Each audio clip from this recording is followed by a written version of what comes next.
जुमातुल मुबारक के दिन का एक अजीम वजीफा, सिर्फ एक दिन ये वजीफा करना है।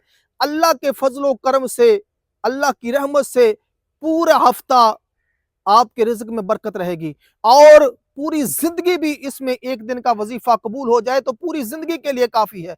इंशाअल्लाह ताला जो कहता है तंग दस्त हूँ, फ़कीर हूँ, मोहताज हूँ, परेशान हूँ, हाँ जी, मुसीबतें मेरे घर में आई रहती हैं, रास्ते नहीं खुलते, रास्ते बंद हैं, हर चीज़ बंद है। इंशाअल्लाह ये एक दिन का वजीफ़ा, सिर्फ जुम्मतुल मुबारक वाले दिन का वजीफ़ा गैबी इमदाद हासिल करने के लिए, देखें ये अगर आपने कर लिया तो इंशाअल्लाह ताला किस तरह गैबी इमदाद आपके घर की तरफ आती है। जाने से पहले वीडियो को लाइक करें, चैनल को सब्सक्राइब करें।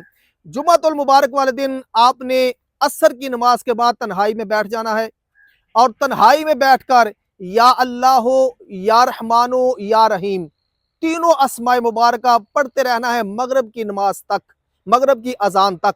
जब सूरह गुरूब हो जाए, मगरब की अजान शुरू हो जाए, तो उस वक़्त सजदे में जाके अल्लाह ताला से अपनी दुआ करनी है, जो भी आपका मकसद है उसके लिए दुआ करनी है। इंशाअल्लाह ताला गैबी इमदाद हासिल करने के लिए बड़ा अजीम वजीफ़ा है, एक ही दिन का वजीफ़ा है जुम्मतुल मुबारक वाले दिन। इंशाअल्लाह ताला देखना गैब से किस तरह अल्लाह ताला इमदाद भेजता है, किस तरह करम फरमाता है कि इंशाअल्लाह एक ही दिन में अल्लाह के फजल करम से मुसीबतें दूर हो जाएंगी, परेशानियां दूर हो जाएंगी, रिज़्क में वुसअत आ जाएगी, रिज़्क की तंग दस्ती खत्म हो जाएगी अल्लाह के फजल करम से। ये जुमे के दिन का सिर्फ वजीफा है और है बड़ा मुजरब। इंशाअल्लाह करेंगे एक ही दिन में अल्लाह सारी की सारी परेशानियां दूर फरमा देगा और गैब से रिज़्क के खजाने खोल देगा।